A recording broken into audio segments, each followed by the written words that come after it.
The Old Bailey Courthouse in London stood out like a grand fortress in the gloomy winter. Outside, the skies seemed to be bound tightly by thick layers of fog, turning London into a painting drenched in cold hues.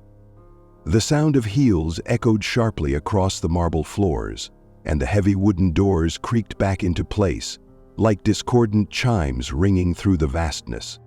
Inside the courtroom, Charlotte Whitmore sat behind a polished wooden desk, positioned at the center of the room. The black robe enveloped her, exuding an unmistakable air of authority, yet her gaze betrayed a fierce internal struggle. The atmosphere in the courtroom, though warm with muted lighting, carried a piercing chill that seemed to weigh heavily on everyone present. The docket for the day had already been called. Charlotte was familiar with the anonymous names that typically filled these lists, but when the name William Cartwright was read aloud, her hands began to tremble slightly. The pen in her grip paused mid-motion, and her brows furrowed instinctively. However, Charlotte quickly suppressed her emotions, regaining the composed demeanor her role demanded. The sound of the courtroom doors opening again echoed as the defendant entered. Charlotte froze, the cold sensation creeping through her like steel pressing against her skin. His hands were cuffed tightly, his steps heavy. When William finally lifted his head, locking eyes with Charlotte, the moment felt as though time had frozen. Charlotte fell silent. Standing before her was not an unfamiliar defendant, but William Cartwright, her childhood friend, someone who had once been as close as family. William avoided direct eye contact, his gaze dropping as if to evade her. Yet this gesture only deepened the weight she felt, mirrored in his hunched shoulders. "William Cartwright, you are charged with assault and robbery. Do you have anything to say in your defense?" Charlotte asked, her measured voice resonating in the room like a challenge not only to the defendant but also to herself. Her hands gripped the pen tightly, as though it were the only anchor she had amidst the unsettling waves of recognition and conflict within. Images of the past surged through Charlotte's mind like a backward-flowing stream, rushing in uncontrollably. She remembered those days when life seemed so simple and full of sunlight. They often rode their bicycles down dirt paths glowing a golden hue, flanked by endless green fields stretching toward the horizon. The small village outside London back then was like a peaceful painting, with rustic wooden houses, wisps of smoke rising from chimneys, and flocks of birds lazily gliding under the deep blue sky. She and William grew up amidst that serene atmosphere. William's family was poor, their small home tucked away at the end of the village near abandoned fields. His father was a farmhand, while his mother struggled to make ends meet. Despite this, William always carried a sense of optimism and joy that the village children fondly referred to as the boy with the bright smile. Under the starry skies at night, she and William often sat together on the grassy fields, gazing upward.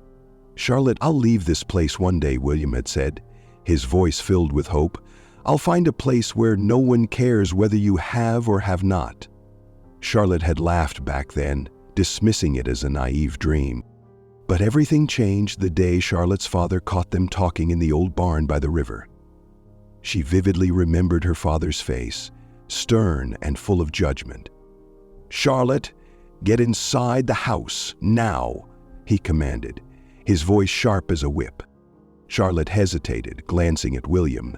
He stood frozen, his hands clenched tightly, his eyes brimming with emotion. "Go on, Charlotte," he said quietly, his voice eerily calm. "You deserve better." Charlotte walked away, her heart torn, but she didn't dare look back.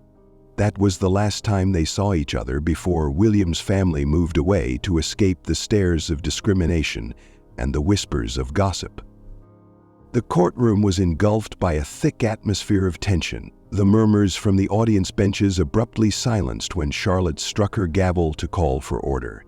The members of the jury sat quietly, their eyes fixed on the defense attorney for William, who had just introduced a new wave of momentum in the trial. Rachel Donovan, with a calm yet authoritative voice, declared, "We would like to summon a new witness, someone who has come forward to reveal the truth about this case. All eyes turned to the door as a tall man entered, carrying an air of presence that stirred whispers throughout the room. The man, dressed in a wrinkled gray suit, clasped his trembling hands together as if it were a nervous habit. He stopped in front of the jury, his demeanor hesitant. "Who are you?" Rachel asked, her tone deliberate and measured. "I am George Hayes," the man replied, his eyes settling on William, who sat at the defendant's table. "I have known him for a long time. We grew up together in a poor neighborhood on the outskirts of London." Charlotte's eyes scanned George's face. There was something unusual about his body language, uncertainty and nervousness. She began to doubt his intentions. Rachel stepped closer, one deliberate step at a time. "Mr. Hayes, you've stated that William Cartwright was wrongfully convicted in the past. Can you explain this further?" George took a long, deep breath. "Back then, I was part of a group of young men in the outskirts who spent most of our time hanging out. William was the only one who didn't join in our antics, but he ended up being accused when one of the group fought with the police. I knew he was innocent, but I stayed silent." Gasps rippled through the courtroom. Rachel pressed further. "And now, you've come forward to tell the truth?" George looked at William again, his gaze heavy with guilt and silent apology. "I don't want him to take the fall this time. He's already endured too much." Charlotte leaned forward slightly, as if trying to see deeper into William's eyes. In that moment, she recognized the truth. William had lived through injustice, and no one had been there to stand up for him. Her gaze shifted from skepticism to boundless empathy. She understood that this was not merely a trial, it was also a confrontation with her own courage. The courtroom of Old Bailey was filled with an atmosphere of tension as Rachel Donovan abruptly declared, "Members of the esteemed jury, we would like to present new evidence that has the potential to change the entire course of this case." The faint sounds in the room suddenly ceased. A heavy silence enveloped the space as Rachel gestured for a video to be played. On Charlotte's face, her eyebrows knitted together slightly, like a hurried question mark that no one could yet answer. The screen cast a pale blue light into the room, and the video began to play. But instead of clear images, the viewers were met with distorted frames, with timestamps on the video that didn't align. Rachel glanced toward the expert working intently on technical adjustments, her voice calm and measured. "Ladies and gentlemen of the jury, this video has clearly been tampered with. The data indicates that this is not the original footage." A collective shock rippled through the courtroom as the expert highlighted visible signs of editing. The video was restored to its original state, revealing the unaltered footage. In the video, the person wearing the red hoodie was unmistakably not William. The figure's gait, wrist posture, and facial features were markedly different from any characteristic belonging to William. Charlotte leaned forward, her hands gripping the arms of her chair tightly. She looked toward William, whose face seemed to shed the layer of detached coldness that had lingered throughout the trial. His eyes reflected a mix of astonishment and hope, like someone finally seeing light at the end of a long, dark tunnel. Rachel turned to the jury, her voice firm and resolute. "Ladies and gentlemen, please carefully examine the details that have previously been misunderstood. This video clearly shows that William Cartwright is not the person depicted in the footage presented earlier. The suspicions about him are merely the result of inaccurate descriptions and careless prosecution." The courtroom once again filled with hushed murmurs. The expressions on the jury shifted from doubt to vigilance, and finally to unease. Charlotte observed them intently, her thoughts deepening like a weight pressing down on her shoulders.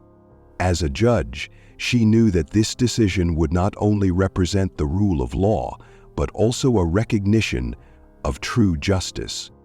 The courtroom fell silent, as if holding its breath before the sound of the gavel echoed, "William Cartwright, you have been found not guilty." The court declares this trial concluded. The gavel struck, but its reverberations seemed to linger in the minds of everyone present. Slowly, the spectators began to file out, leaving behind only Charlotte and William. William stood quietly by the table, his shoulders slightly hunched, as though finally relieved of a burden that had weighed on him for far too long. As he signed the final document to officially secure his freedom, a flicker of light crossed his eyes, a mix of quiet relief and a pain that was difficult to name. Charlotte walked toward him slowly. She didn't know what to say, only that she needed to be there, observing her childhood friend, someone who had once been a brilliant light in her youthful days. William looked up, his eyes brimming with emotion. "Thank you for listening, Charlotte. Not just in the courtroom, but beyond that." Those words pierced directly into her heart. Charlotte looked at him, her lips trembling as if to speak, but no words came out. She understood that this was not just gratitude. It was a reminder that she could do more. As she stepped out of the courthouse, the cold air greeted her, carrying with it an inexplicable sense of peace.